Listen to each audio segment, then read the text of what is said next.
like a weird effect on. Well, I'm the host now. Okay. Kind of lost everybody.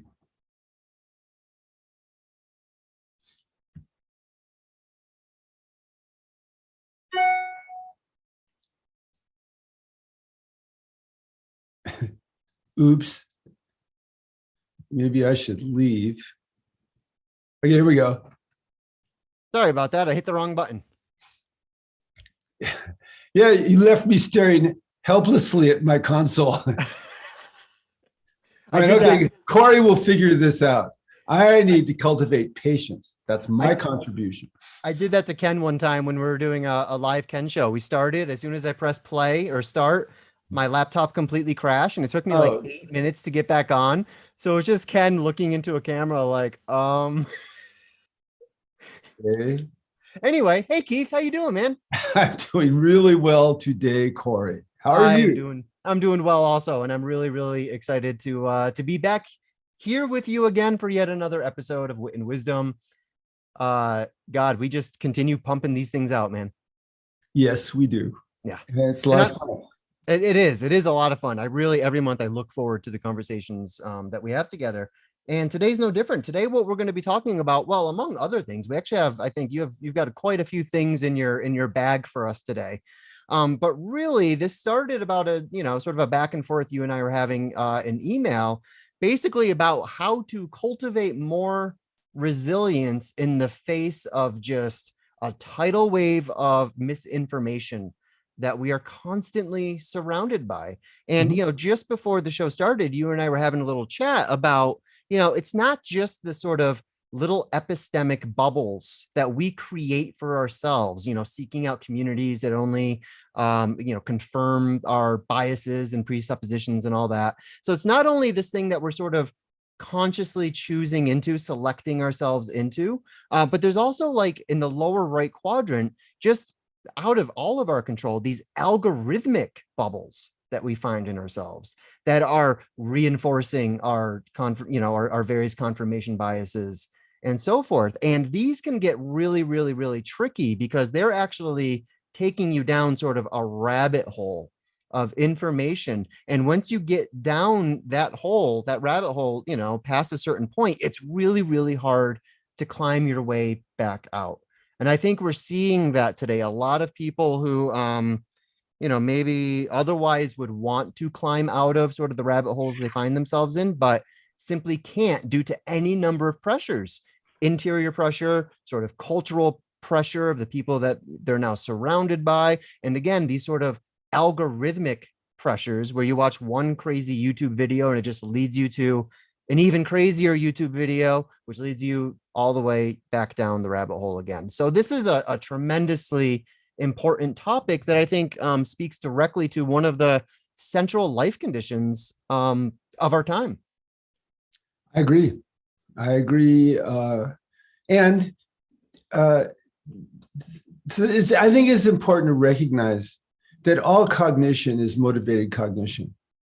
All reasoning is motivated reasoning.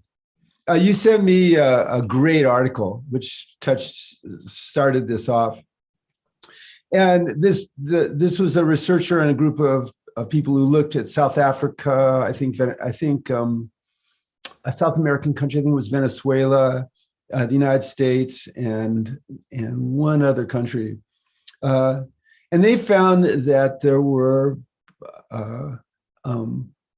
mechanisms in the social sphere that made people more credible.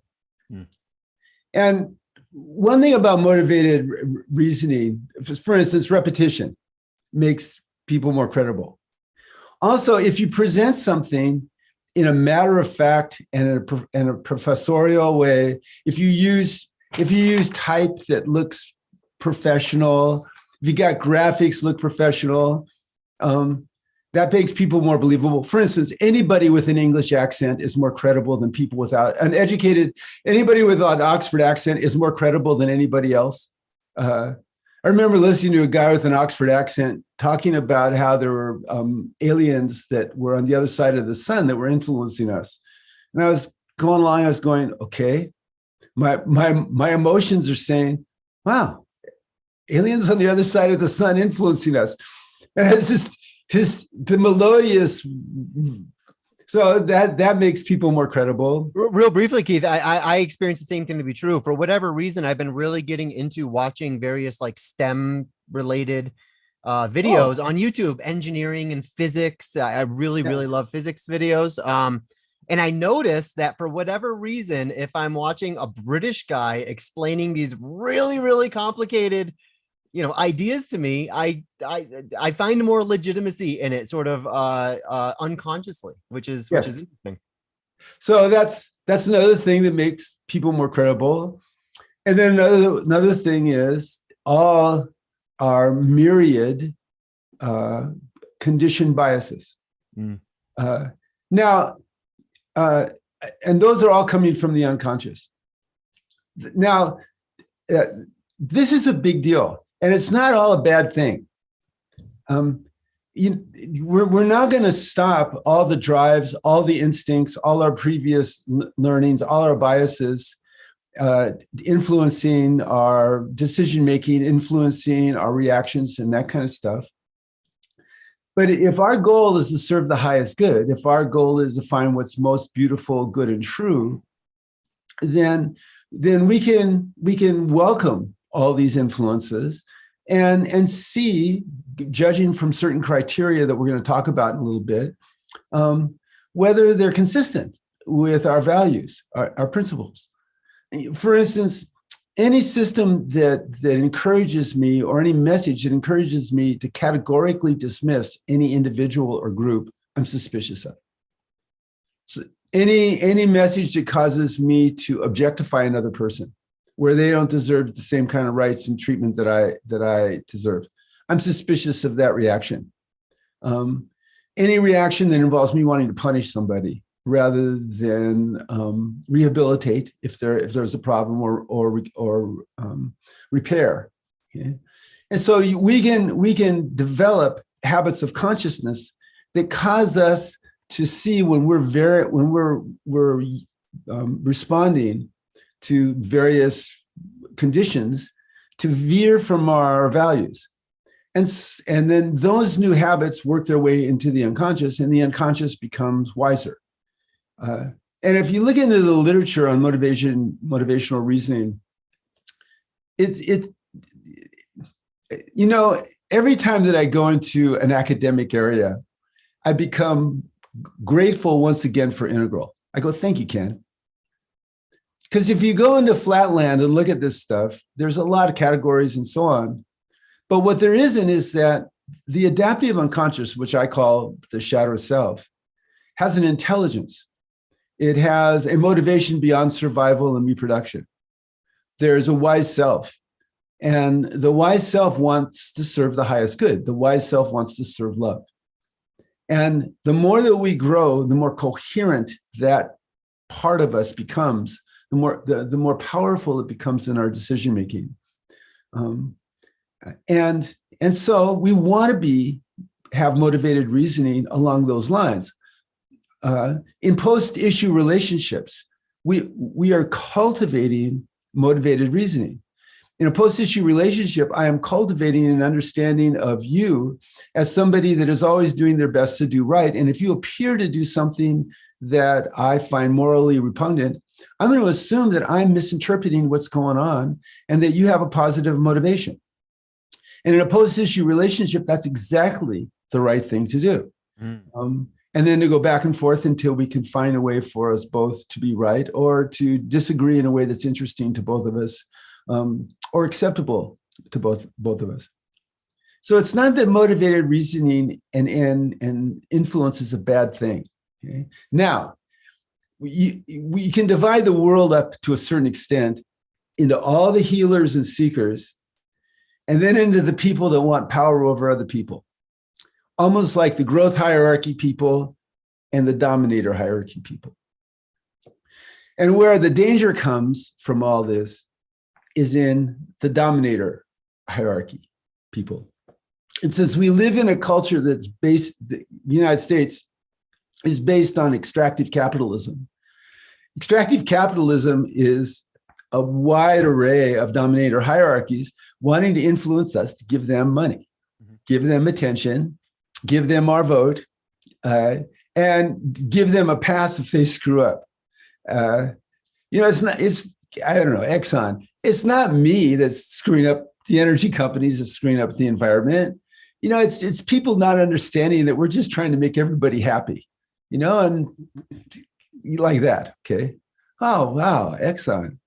I didn't realize you were such good guys. Like that. So the motivated reasoning that we want to address is that, where we're trying to be manipulated, where someone's trying to get something from us, where especially someone's trying to get us to do some kind of damage.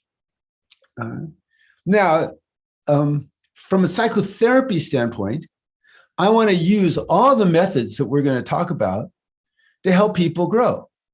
For instance, here's one motivated reasoning thing. A first impression has a huge impact if it's negative. We have a human negativity bias, and there's a reason that we have a negativity bias. From the very beginning of life on this planet, there's been emotion, and the emotion has been attraction or repulsion. And that just works its way up from the very beginning, from the first cells on Earth to right now.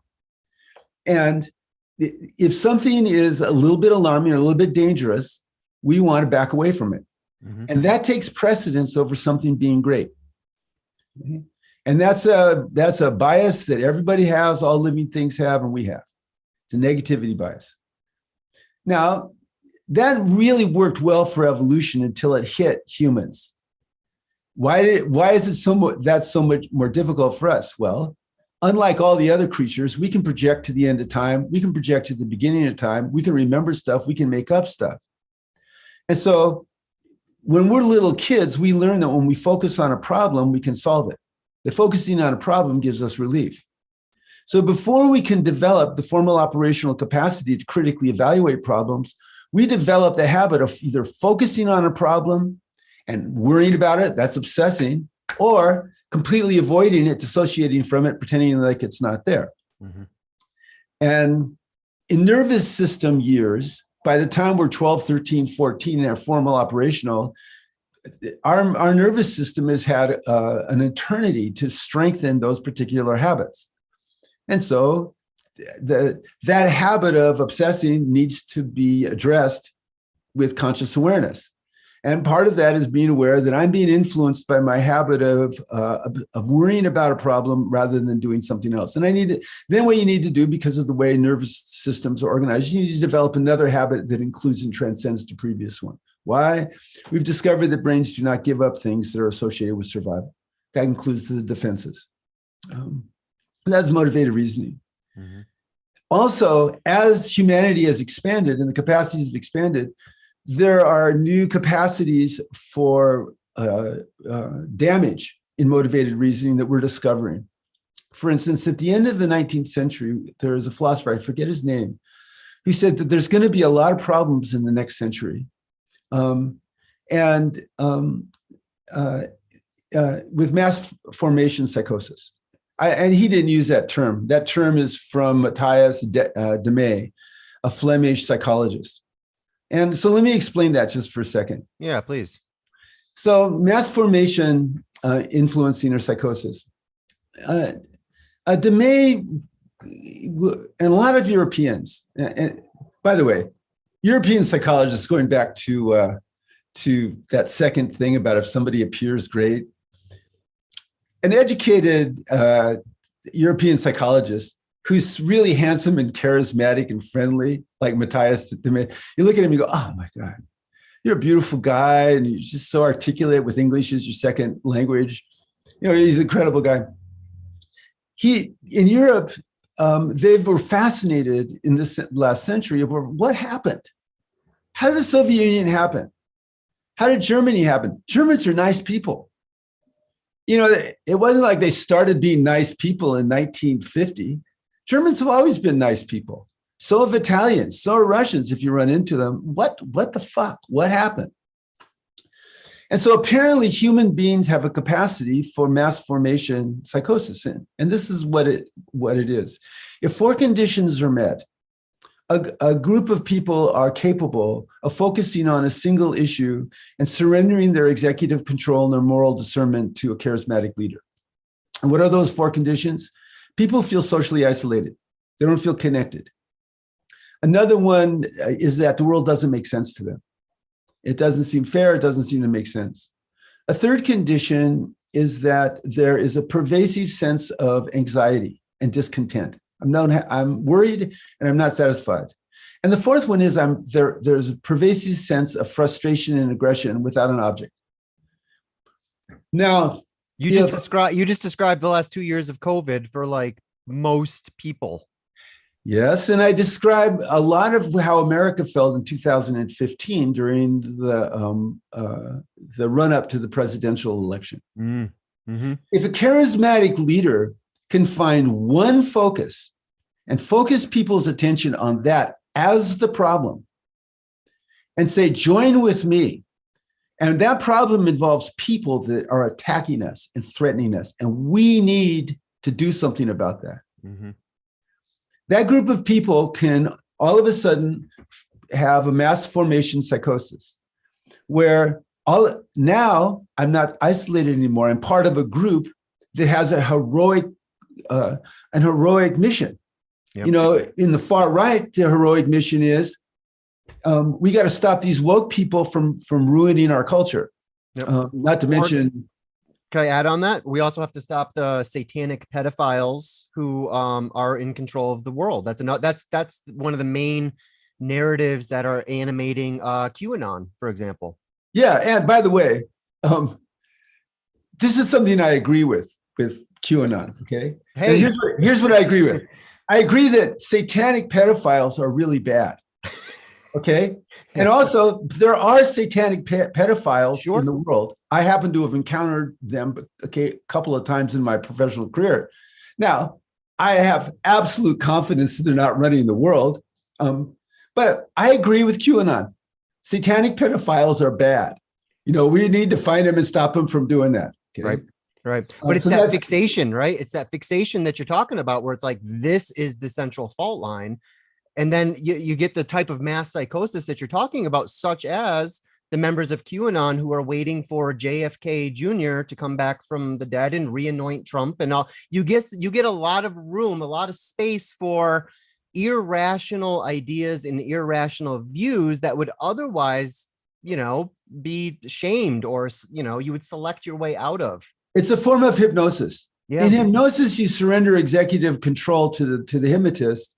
And in this case, you surrender moral discernment. And so Trump was literally right. He could shoot somebody on Fifth Avenue and people would still like him.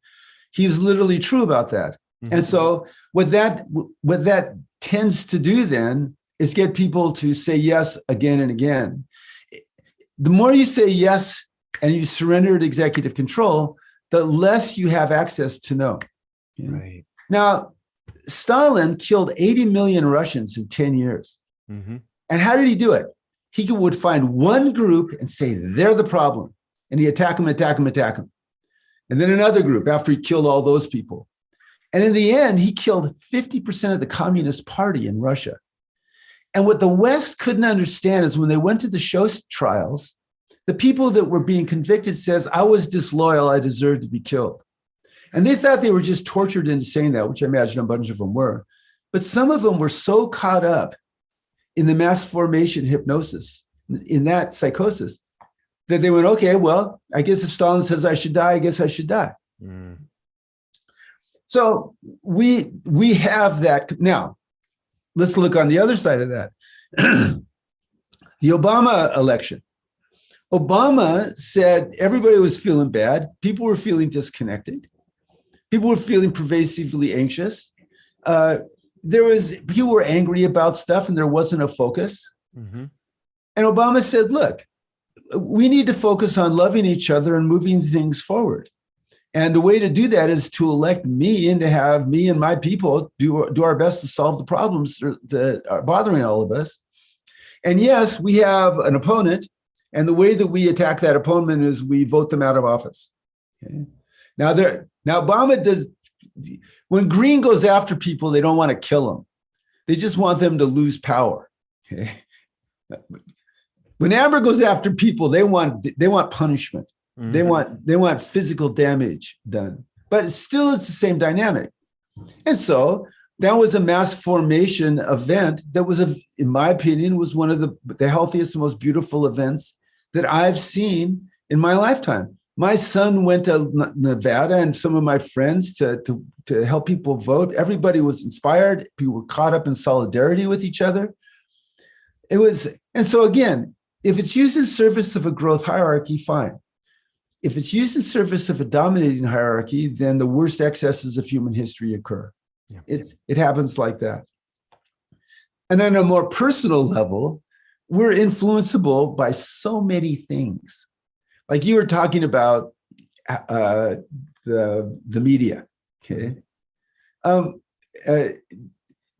The cultural pressure on us to conform is astounding. And what do we conform to?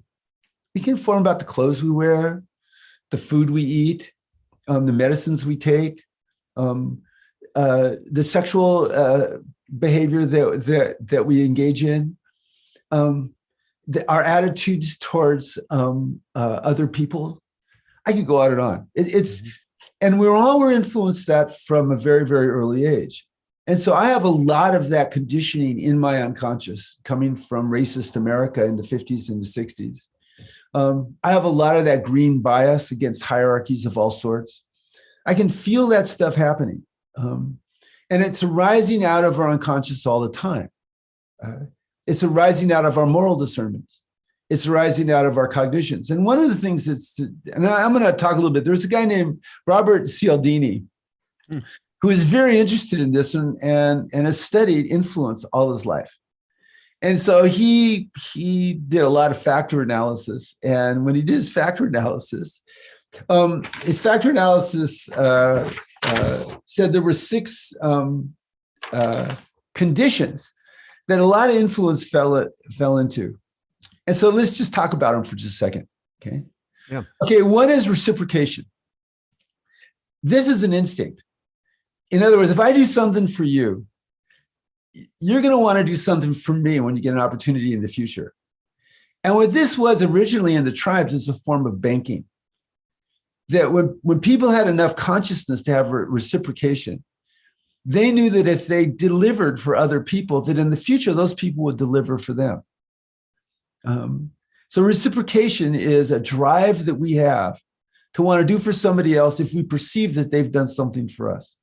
And so the way we can be manipulated around that, of course, is if someone can give me the impression that they've done something for me.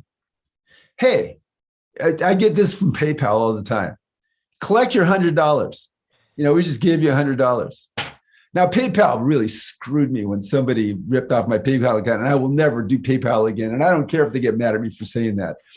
I was on the phone for like 14 hours to get you guys to be responsible for $1,400 that was embezzled from me. And I shouldn't have had to be on the phone 14 hours. You should just taking care of it. Full disclosure, we do have a PayPal gateway on our website that's working perfectly fine for anyone who might have concerns. Okay, well, there you go. Now I have motivated reasoning when it comes to PayPal. You just heard it. Just because I got screwed over one time and they said it was your problem, not my problem, and this is it's a perfect example because I have motivated reason to defend it because it's like, oh, this is actually part of our business and I need this to work well. Well, let me give you another motivated reasoning. Because I had one horrible experience with them, on top of I had a lot of positive experiences with them before that. Everything worked just fine. Mm-hmm. Then I got screwed over and they didn't help me out. We will tend to take one negative experience with somebody and we will brush them, eliminate their whole system. Yeah. Which, by the way, if you want to use it for social manipulation, what do? If you can't attack somebody on substance, what do? You go, oh, I guess it's not that Hillary Clinton hasn't worked all her life for families and children and women and put up with an incredible amount of shit to try to serve the world. Satanic pedophile, Hillary Clinton. Right. Oh, Okay, now I can safely dismiss anything I hear her say. She goes, I want free childcare no, I can dismiss it.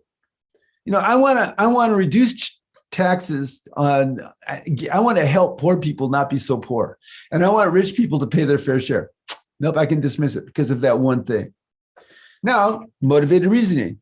If you can sell people on one vile thing about someone, they will tend to discount everything about that person.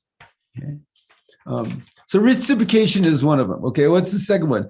Commitment and consistency. If I can get somebody to say, this is what I think, they will tend to defend it.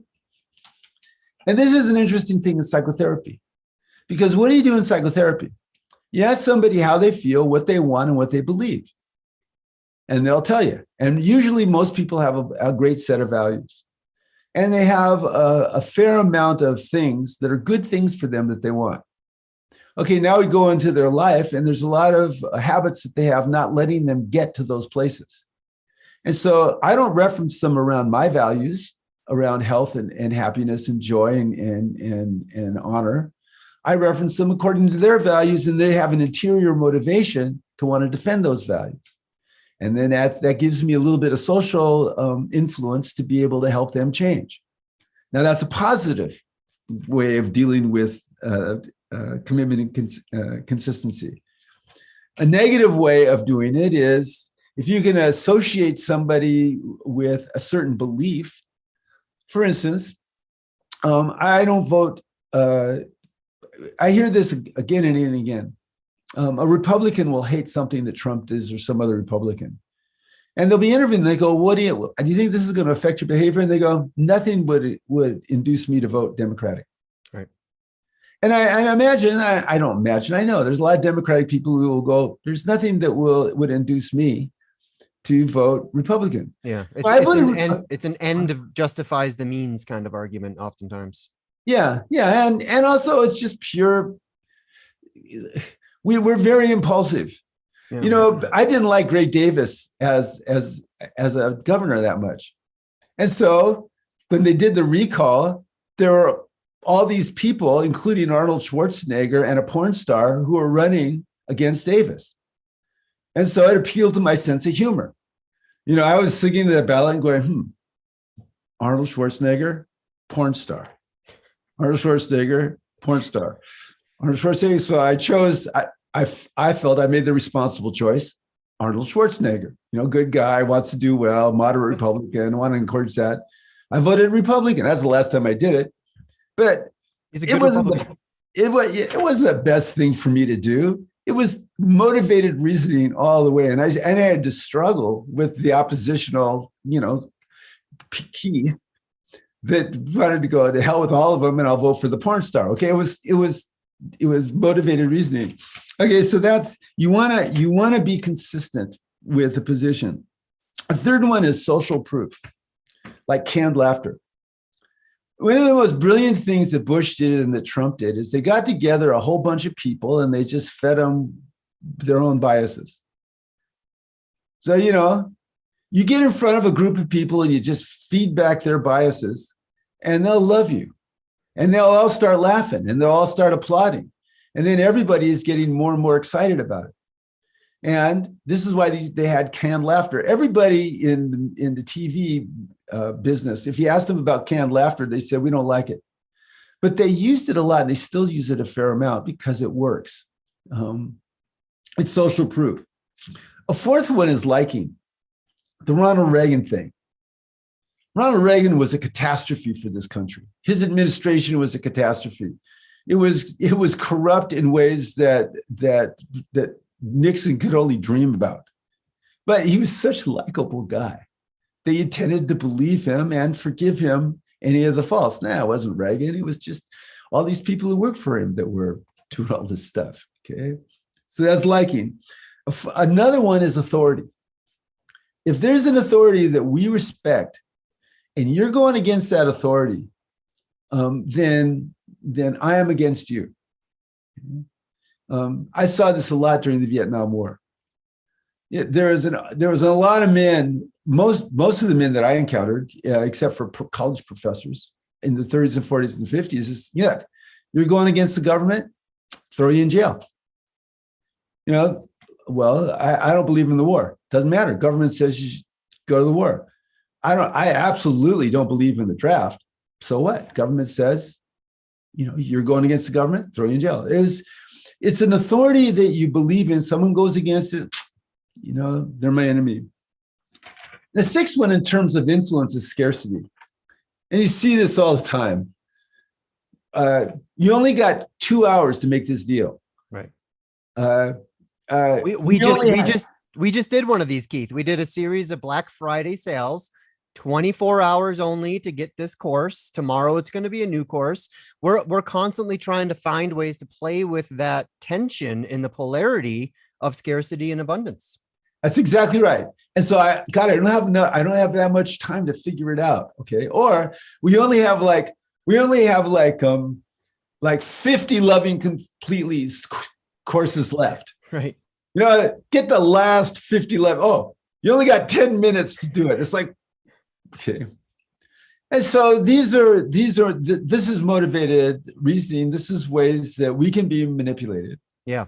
Well, and I just real briefly, just to add on to that, I just want to mention, all 6 of these that you just listed. I mean, as I just said, these are common marketing strategies, and that doesn't mean that they're bad. Marketing is not bad. I mean, it's a form of communication. The question is, are you using authentic marketing or inauthentic marketing? Because each of these can sort of be faked.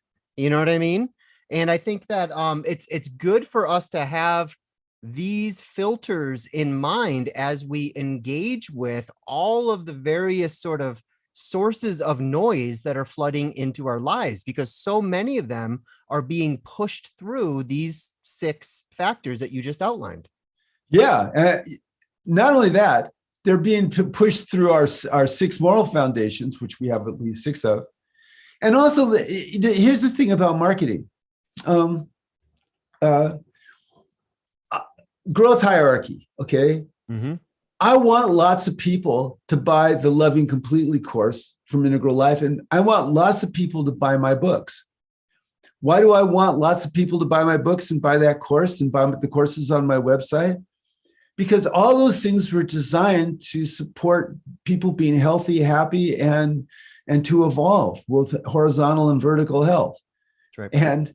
And I believe that if they access that stuff, that will support their ontological evolution and their health and their joy. I'm motivated to do it. Someone who wants me to buy their vitamin D because it's the best vitamin D for your body, and they want to help me do that. Okay. I don't care about as long as they're telling me the truth, I'm fine with that. Mm-hmm.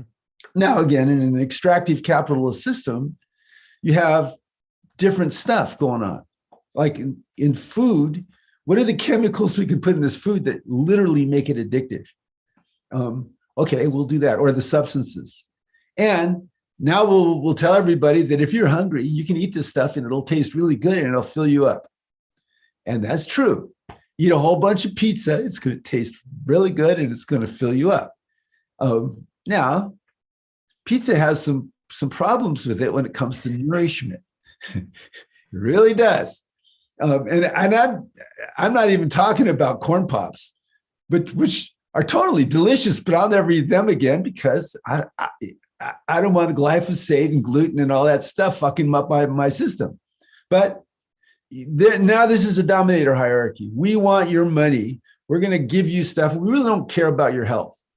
Oh yeah, we put some iron in this stuff. The way Kellogg puts iron in stuff is they literally grind up iron and they throw it in the vat. Jesus.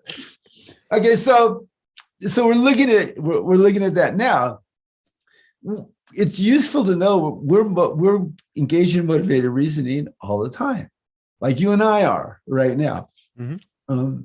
And so what we want is we want to, one, have a sense of humor about it, because otherwise just shoot me, right?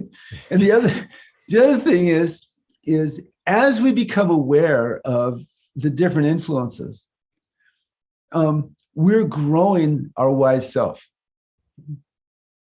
It's why in integral mindfulness, the beginning was be aware with acceptance and caring intent of sensation, emotion, thought, judgment, and desire. The first is acceptance and carrying intent of everything that comes up. And as you do that, you begin to be aware of the shadow material that comes up, constructive, destructive shadow. Okay. So the first step is that radical awareness and acceptance. And then the second step, which brings us to even more to a different kind of motivational reasoning. The second step is, what do I do at this moment to serve the highest good? Mm-hmm. I want that internalized. Okay. And so you practice that enough. You do integral mindfulness, which is develop that awareness, and then ask yourself a question again and again. What am I doing right now to serve the highest good? I would like my unconscious organized, motivated to deal with the world like that as much as possible.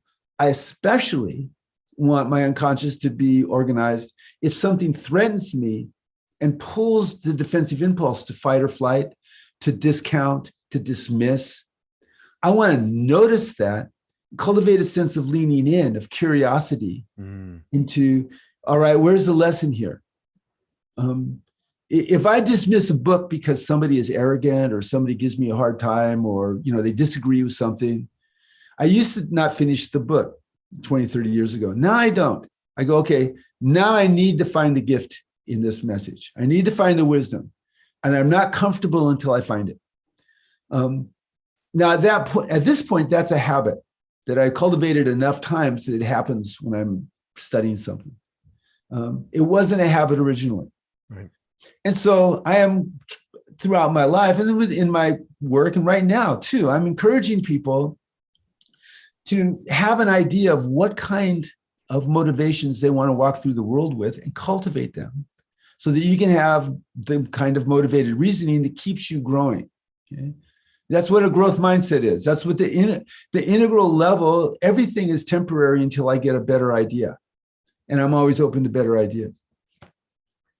So now, right before we stop, I want to make one more comment. Is that okay? About one more? Make as many as you want, brother. Okay, so we have at least 6 moral foundations that we talked about several months ago. Okay. Now, if I want to influence people and if I want to manipulate people, I can use every single one of those moral foundations to do it. For instance, the first one, fairness and cheating. I need to make a case for why my ideas are fair and the other person's cheating. Loyalty, betrayal. I need to make a case why I'm loyal to people that everybody thinks they should be loyal to, and the other people are betraying. Authority and subversion. I need to make a case where the accepted authority feels good about my position, and the other person are subverting authority.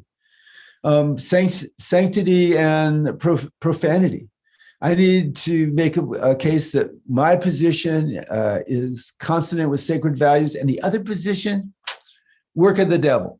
Yep. If they're amber, or they're loser communists if they're orange, or they're hierarchical dickheads if they're green, or with red, they're a competing red power god that we have to defeat. It's like that. And then finally, with liberty and oppression, I need to make a case for why my position liberates us and the other position represses us. Yep. And this has been driving me crazy forever, because what do we see with extremes? Okay, now mostly this happens on the far right. I don't want to pretend that this is equivalent, but when you get it with extreme progressives as well as with an awful lot, the whole Republican Party right now. Basically wanting to control other people and saying, yeah, I want to control other people because if I can't control you, I'm not free. If I can't stop you from deciding to have an abortion, I'm not free. Yeah. If I can't stop the woman down the street if I can't stop Black people from living in my neighborhood, then I'm not free, because it's my neighborhood. Okay. That you can see how again and again and again this has been used as a form of social control. Yep. Can I add a quick nuance to that, Keith? Of course. Because often when I'm having these conversations, one of the things I've been really, really trying to do is to be careful to identify what's sphere I'm talking about. And I tend to think about these things in three spheres. You have sort of the intellectual vanguard of the left and of the right. You have the Democratic and Republican parties as social hold-ons, which may or may not have anything to do with conservative or liberal philosophy. And then you have the constituents, the actual voters themselves. And obviously we can find all sorts of mismatched views and values and all that stuff going on there. So I think that when it comes to the conservative intellectuals, they tend to be more liberty aligned, right? Whereas when I see the GOP as a social hold-on, they seem to be more sort of authoritarian aligned. And Absolutely. I just want to mention that each of these political sides accuses the other of being the totalitarians. And I think this is a conversation where we can genuinely say everyone is right. There are liberty aligned factions and authority aligned factions of each political party. And notice that here, I'm not even making a judgment over liberty and authority. Sometimes authoritative methods are actually necessary. Other times they're oppressive and you need more libertarian sort of oriented, individual based solutions. So for me, it's like all of these narrow ideologies have a place depending on the situation, the circumstances, where the pendulum happens to be at any given time. But yeah, it's a really interesting point because I see this disconnect between the conservative thinkers, who I think are some of the brightest people in town. David Brooks. Yeah, David Brooks. Totally. John McWhorter being another one who's probably more of a classical liberal, but he's enacted typically as more of a conservative leaning thinker. I think oftentimes the conservative intellectuals are running circles around the progressive intellectuals. However, where I'm standing, I trust the DNC. Oh, I hate even saying that, trust in DNC. But when I look at the social hold-ons, one appears to me to be a little worse off than the other. Of course, it's way more democratic. By the way, this is why I love talking with you and Jeff on these podcasts. Why? Your reflex, your unconscious has been reorganized so that you immediately go to a second tier consciousness about this stuff and are open to cognitive dissonance. In the first tier, there are blind spots where you can't experience cognitive dissonance in every value mean. Now, you progressively have more capacity for cognitive dissonance as you mature, as you go up the spiral. But there's once you get to teal, you have the capacity anyway to have cognitive dissonance with pretty much anything, and even more. Rather than being disturbing as it is in the first tier, it becomes more interesting in the second tier. And so people just define integral consciousness as appreciation for multiple points of view and a radical lessening in fear of death.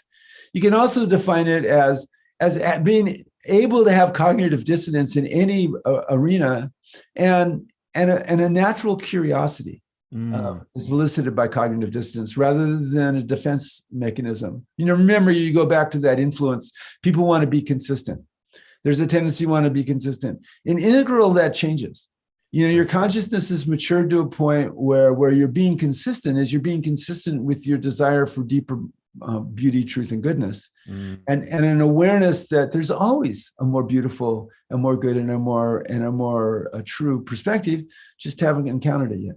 Yeah, I think that oftentimes for a lot of folks, and I've certainly struggled with this in the past too, but we have a tendency to overly identify with our views and our values. And the funny thing is, oftentimes the areas where we are most over-identifying are those dimensions of our lives where we have the least control.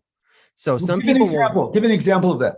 Well, I'm just thinking of the political, sort of fights and food fights that we find ourselves in among the QAnoners and the wokeists, and all of whom are very, very, very hyper concerned to the point of even wrapping an entire identity around their concern, right? Around aspects of our reality that we have the least possible control in. The most we can do to shift things socially or culturally is to vote and to have a conversation, to contribute your drop to the ocean. And it's important to contribute your drop to the ocean. But I think that we have so gotten used to fetishizing our identities, particularly in those areas where we, it's almost like we're off the hook. Like I can be very, very passionate about an issue because I have no control over it. Right. If I could bring 10% of that passion into the things that I do have control over, I would probably experience more growth, more awakening, and more, sort of cleaning up intrapersonal hygiene than I do. But that stuff's hard, and someone can call us on that stuff. But I can, sort of project my lack of control outwards. And then again, that's a perfect space for me to wrap an entire identity around. Well, it's always easier to see other people's blind spots than our own. 100%. And so another habit of consciousness is quite useful is if I'm having some kind of critical judgment about somebody else's blind spot, I need to go, okay, where do I share that? Because, I'm a human being. I can have every human experience. I need to find that blind spot in me. And when I do, and I have some sense of how I'm managing it, I have more confidence in dealing with it in the other person. Okay. So now, basically, we've talked a lot about motivated cognition. We've talked about a mass formation psychosis. We talked about running this through influence. We've talked about the various ways that people can be manipulated and that we are manipulated pretty much all the time. We've talked about the alternatives to how to deal with it, radical self-awareness, organizing our unconscious to serve the highest good, and to change our minds when we're given other kinds of data. There's this all type 1, type 2 thinking, the impulsive thinking and then critical analysis. And people are realizing that pretty much it's all type 1 thinking.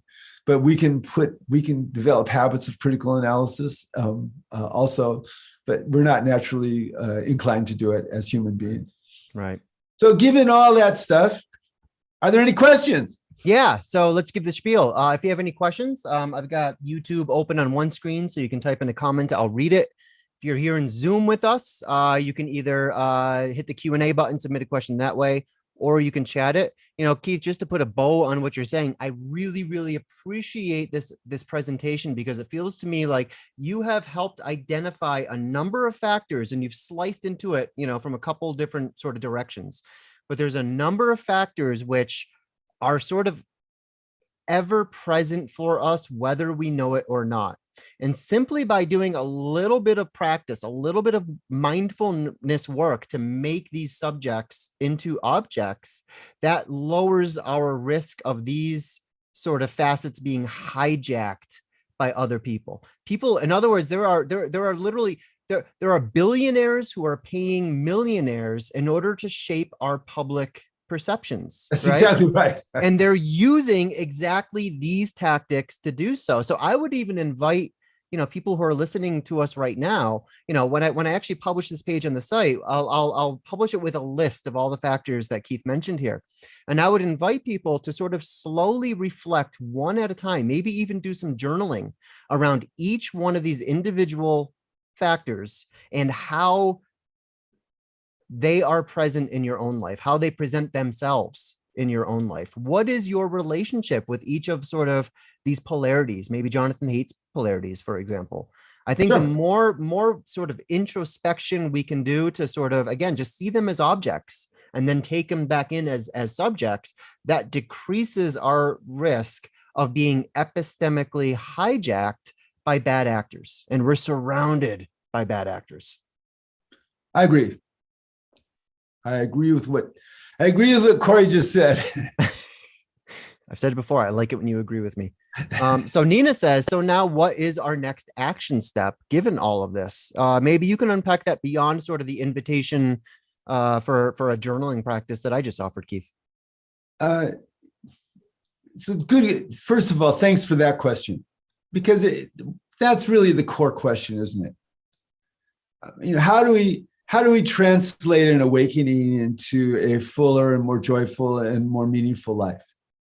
And I understand you also made a comment, it's taking too long to be just helping one person at a time to grow. Yeah, it is. Though some of us, that's our work. Terry Patton, I was on Beyond Awakening with him once, and this was our conversation.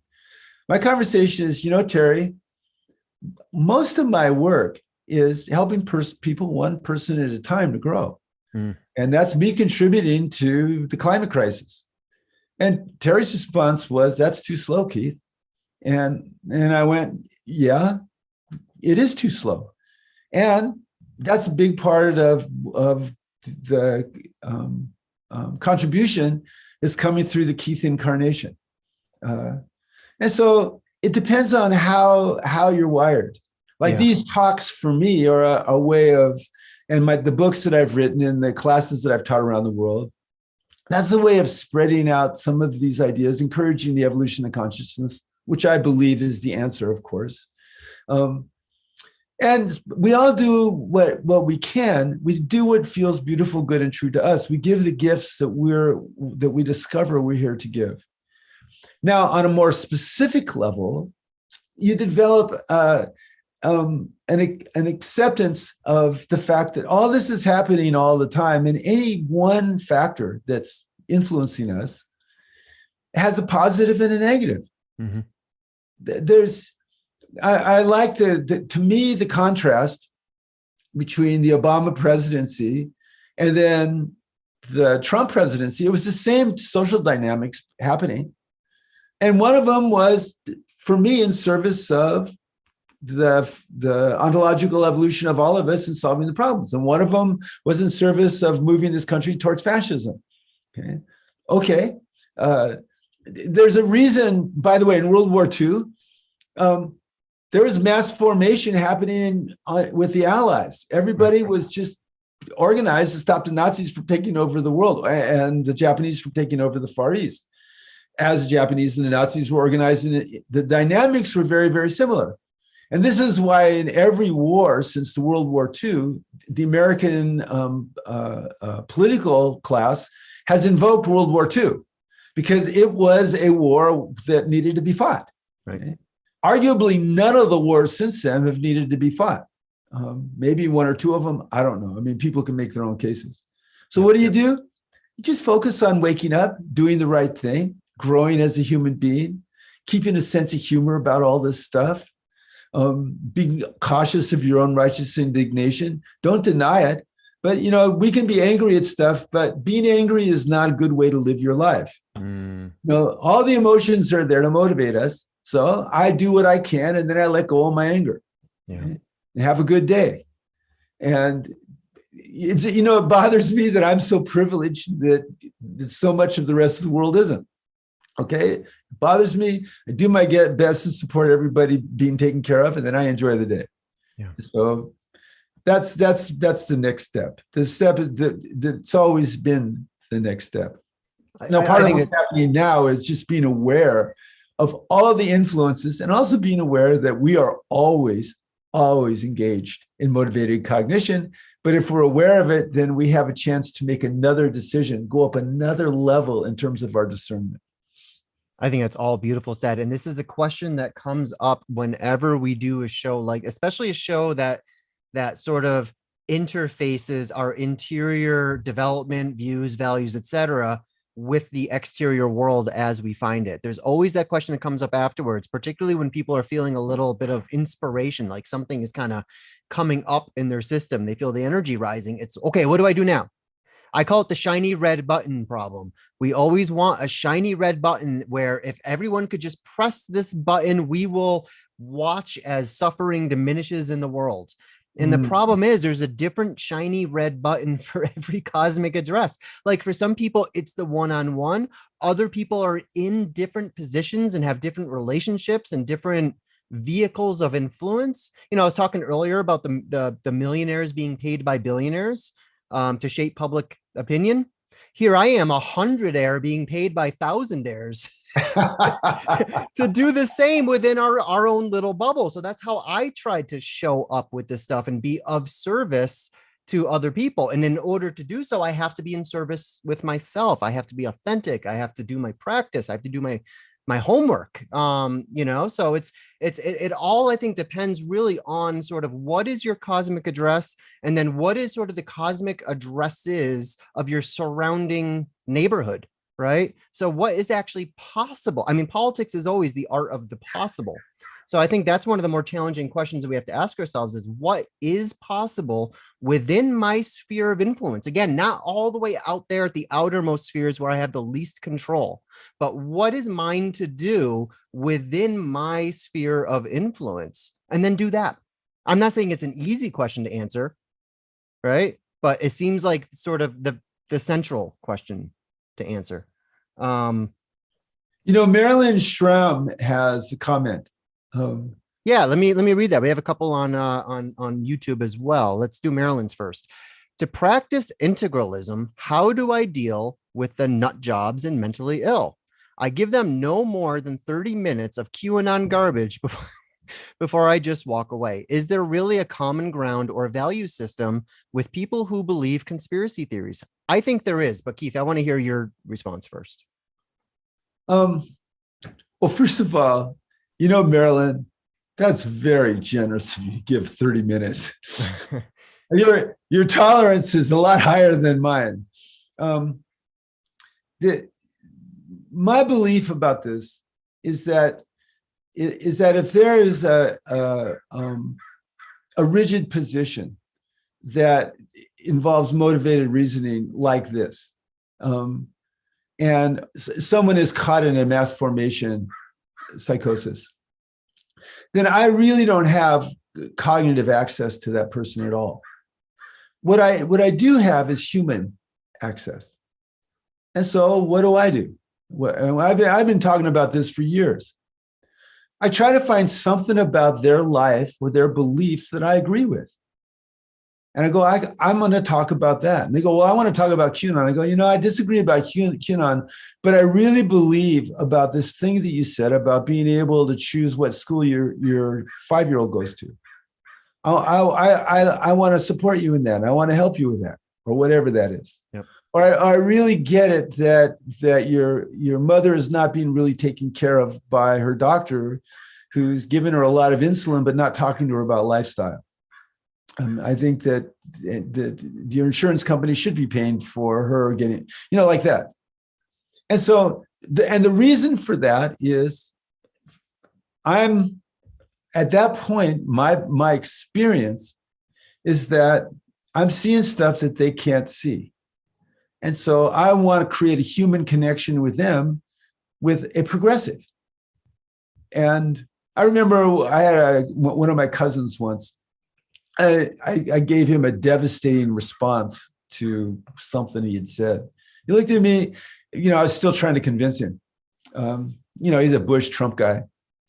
And he said, Keith, the difference between you and me is I'm a realist and you're an idealist. And that really educated me.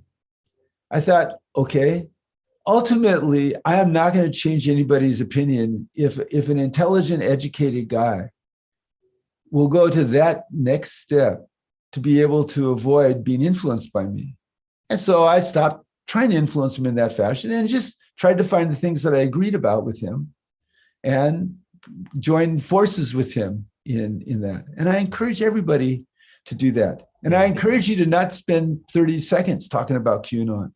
Just let them know, I really can't talk about that, but there are things that I do believe. I believe that we should be active in the world. I believe that we should vote for the people that we think will have the fairest government. And if we vote for different people, we're both voting. I think that's important. Stuff like that. Yeah.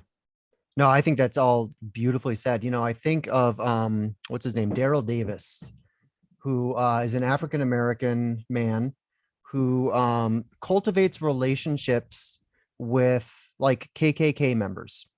Mm-hmm. And simply by forming these one-on-one relationships where they're not just sort of talking about why each other's views of the world are wrong or evil or what have you, but actually getting to sort of some of the underlying shared values between them, he has actually caused multiple KKK members to derobe.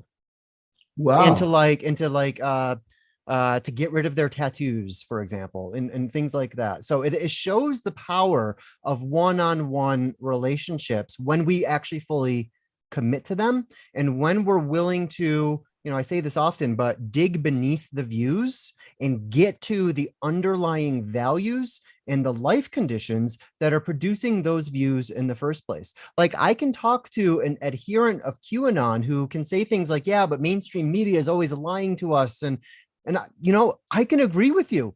I can agree with you that A, mainstream media has lost its legitimacy, and B, it's largely a bed of their own making. I have a different set of prescriptions than you do, right? Based on that conclusion. But I agree with you that this fundamental problem is, in fact, a problem that shouldn't be glossed over. I can also recognize how much uncertainty, for example, creates the tendency, the motivated reasoning that causes people to attach themselves, because it gives them a sense of meaning. It gives them a sense of place. Keith, one of the things I often think about is this is the first time in human history that we are running completely on platforms that nobody understands how they work. Yeah. Like we're using computers right now to talk to each other. I don't think either of us could give a satisfying, short answer on how a computer works, how the internet works, how all of this that we rely on every day. And my hypothesis is that this creates a tremendous amount of uncertainty and anxiety for people, because it used to be, if my tractor broke down, I can figure out how to fix my tractor. Well, remember mass formation?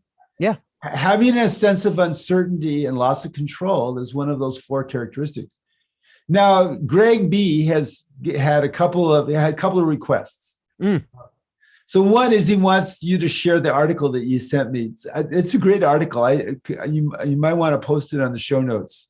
Yeah, and I'll definitely include it on the page, and I'll see if I can find it and post it in chat here. And then Greg has a question. Let me read it. Yeah. Can you say more about or share some examples of how our ability for cognitive dissonance increases as we go up to higher altitudes? Thank you. Yeah. So anytime that we develop a new capacity for awareness, we're developing of a new dimension. Okay.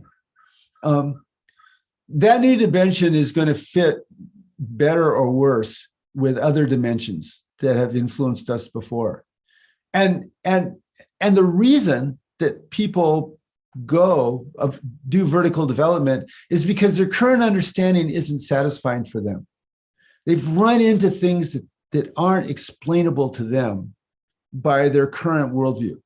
They need more of a new worldview. So every time there's an expansion, there's just another experience of, oh, that worldview didn't work quite well. There's something more on that edge. For instance, an example of that is, we could go all the way up. Let's might as well start with red. Tribal let's start with tribal. Okay. If you're in a tribe, the assumption in the tribe is that the people in your tribe are human beings and other people aren't. Now, it's not like everybody talks about it. That's not a self-reflective thing that apparently happens, but that's just generally an assumption in tribal society. Okay? And there's not a lot of cognitive dissonance around that. Okay? You go to red, where now if we are under the influence of the power god, we are allied together. All of a sudden now I'm feeling affiliated with people that aren't in my tribe. Okay. And I have cognitive dissonance if I'm down on somebody who's fighting next to me for the power god. Okay. If we go to amber, there's this additional thing of doesn't really fit with me if somebody wants to do something that blatantly goes against the sacred text. There's cognitive dissonance around that sometimes. And orange. Orange tends to dismiss failure. So there's no cognitive dissonance that I see somebody who's successful as more worthy than somebody who's a failure. We could go to green. The green is so angry at hierarchy. Okay. And then unconsciously promoting a hierarchy where they get to tell everybody what kind of hierarchy that they want. But Green's pretty good about feeling a sense of cognitive dissonance about failure making someone less worthy. Just like Orange has some capacity of cognitive dissonance. Well, if reality goes against the sacred text, I'm going to go with scientific reality. Just like Amber says, yeah, I'm going to do what the boss says, but at a certain point, the boss there's this ascending level of cognitive, but there's blind spots. So you go to integral. And integral, when there's apparent a paradox, two things that I think are both true that interfere with each other, that tends to pull in me or in you. Say you're a great person, but I feel an instinctive dislike. What's going on, Keith? I have some cognitive dissonance around that. I want to go deeper into that. I want to understand what I'm projecting or not projecting, or what you might be, and so on. Until I feel like there's a deeper understanding. And the deeper understanding, at least at the integral level, involves compassionate understanding of me and you. If I'm not there at compassionate understanding of me and you, if I'm not there at compassionate understanding of both sides of an issue, this is all Bina's polarity stuff, right? Yeah, that's right. If I'm not there, I'm not quite comfortable.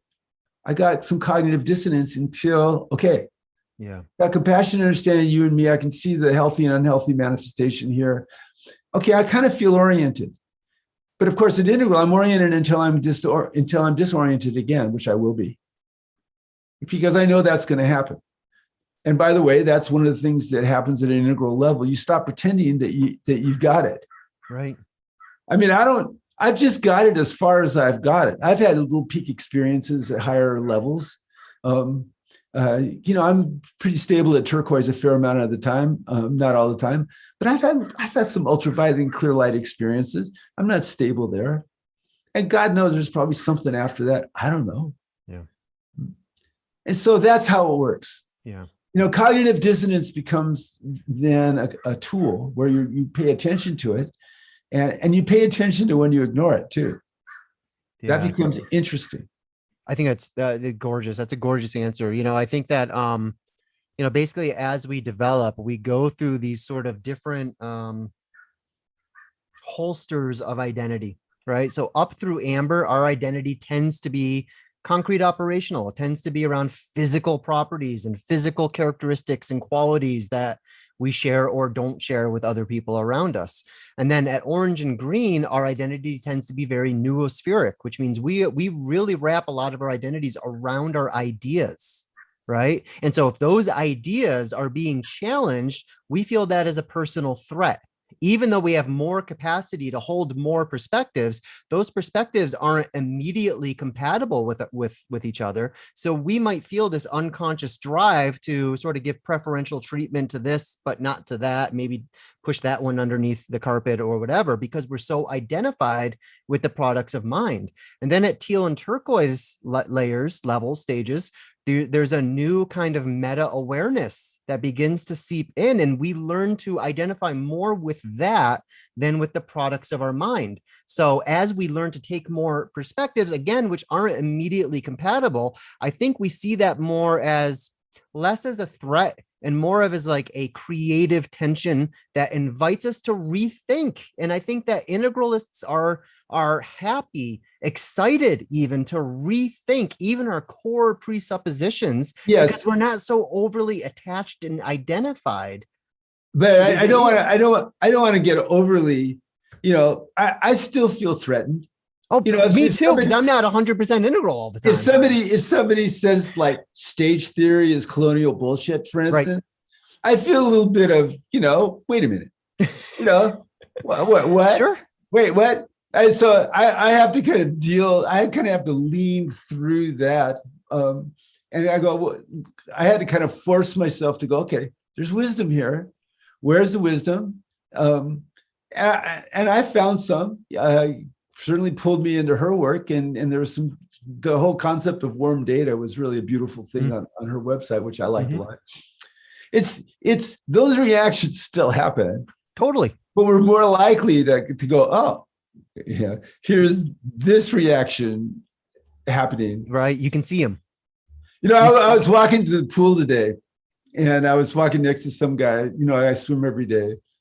And there was some kind of revival meeting, and this guy came up to us, and he had a Bible in one hand and a burrito in the other. He said, Bibles and burritos. I went, no, thanks. And I told the guy next to me, I said, that was pretty good. Like I like burritos, and I like Bibles too, for that matter, but just put them together like that. You got the alliteration. That's good marketing right there. Yeah. I actually kind of leaned into it a little bit when he said Bibles and burrito. Anyway. That's funny. So we have another question from YouTube. Here's a question about motivated reasoning that lands for me here in my own sort of middle age of life. So Edward asks, once a person is through middle age and entering the last 1/3 of their life, how can one live with disappointment with how one has lived, with regrets, all of those non-accomplishments? And I frame this as motivated reasoning because we're all motivated to feel good about ourselves when we finally meet our inevitable demise. Well, yeah. So first of all, if you look at the happiness research, it disproves some of the assumptions we've been making about happiness. In general, people's happiness tends to go down around 48 or 49, tends to be the bottom of a U, and it starts going up after that. Why is that? And I think it's this particular question puts a finger on an important dynamic there. A lot of our motivations don't come from our own heart. They come from what culture says we're supposed to want. And so part of development is finding out, what is it that I want? What is it that lights me up rather than what culture says should light me up? Maybe I don't like to travel that much. I like to travel to teach. I don't like to travel to look at stuff or even do stuff anymore because, if I do too much stuff, my body breaks. I mean, it's difficult to be a 71-year-old person that way. I mean, when I was 28, I could do anything, but now I got to be more careful. Yeah. So part of it is that discovery of starting around 50, it seems to happen. People tend to be more interested in who they are. Happens with women at menopause. Women on the other side of menopause, and maybe there's less estrogen, which is folk that does motivate you to want to care for other people. They get more available to their own needs, their own emotions, and a lot of women will say this. Okay. And so part of that is going back over the narrative of your life. We tend to play the narrative of our life around the standards that we gave ourselves. We gave ourselves those standards influenced by a lot of places, family, father and mother, culture, that kind of stuff. Well, what if we have a different standard, which you tend to develop with every value meme? Every step up in value means there's different motivational systems that become more important. For instance, I mentioned this to Ken once. I said, Ken, I'm not feeling that ambitious anymore. I mean, I'll write a book if somebody, I have a book on trauma into transcendence. So I think it's a pretty good book that I'm about halfway through, but, I don't have a publisher for it right now. And okay, I'm not out beating the bushes for a publisher right now. He said, Keith, ambition changes as you go to different levels, but it's not just ambition that changes, it's our sense of self. And as we become more and more ourselves, we look back over our life and the regrets turn more into episodes of us understanding decisions that we made that led us to where we are now. And some of those things is with all of those things, really, if we knew then what we know now, we would have done different stuff. Okay, that's the bad news. The good news is that we know now what we know now, and that whatever decision we made then led us to knowing now what we know now. Okay? And gradually, as you progress through your 50s into what the French call the third age, your autobiographical narrative becomes more a sense of, okay, I've decided to be who I am, and I like who I am. And did I lose things? Yes. Did I lose people? Yes. Did I lose money? Yes. Did I gain things? Yeah. And the narrative of my life is a narrative of someone growing or a narrative of somebody dissolving. Well, for most of it, it's us growing. Most of it's basically, if we do our best to make the decisions, more and more we experience our life as heroic. It's an amazing thing to be a human being doing your best to do right. It's not something to be taken for granted. It's something that's magnificent. And we happen to live in a culture where we have an opportunity to do that quite a lot, way more than previous cultures. Yeah. And so as you do your work, you'll discover more and more of that sense of your own narrative. And if there's something that's missing for you, then, okay, I need to make a decision to move towards that. If it's something that I really want in my heart, if it's some way of being or some goal or something, okay, I need to move in that direction, however I can. It's gorgeous. No, and I love this reframe of regret as being almost a pocket of wisdom that we carry through us as we continue to age. And, you know, there's always a wisdom waiting in there. You know, as you say, it's fine to say, if I knew then what I know now. The problem arises when we fixate on then and lose focus of the now. We lose focus on what is the wisdom of that regret. What did I learn from this? How did that transform who I am as a human being today, right now, at this very moment? And I think there's a good chance if we can be more present to how that wisdom has informed our growth and development, then there's that much more room for self-acceptance, and so forth. Yeah, you generally in therapy, you want to find shame, which people deny. You want to turn it into regret, which is the next level up. And then you want to turn that into a deeper understanding of the cumulative decisions that you've made in your life that leads you into this dialogue, which is a pretty impressive dialogue. And then it comes together. It becomes more coherent. Yeah. And that's generally, when you're a seeker, your sense of self, your autobiographical narrative becomes more coherent, generally. Beautiful. Edward says, thank you for taking my question and for this wisdom response. You're welcome, Edward. I hope Keith was helpful for you here. Keith, this has been an amazing show. I'm trying to see if we have any more questions. It looks like we've exhausted the topic for today. But man, what a great episode for us to end the year with. Yeah. Yeah, I think so. I think going forward, we all want to be a force for the higher good. And I think we are. And however it turns out, this is the way to be. Yeah. So this is the way to be. And it's good to be the way to be. It's like, okay, happy to be in this community with all you. I'm happy to be me, happy to be us, happy to be we in this. And much love to everybody. Yeah, huge love to you. Thank you, Keith, as always, for everything that you do and for making this show as amazing as I think it is. Hopefully our audience agrees. I kind of think they do. And thank you, everyone at home, for watching us. It is such a pleasure to get your questions and respond to them live.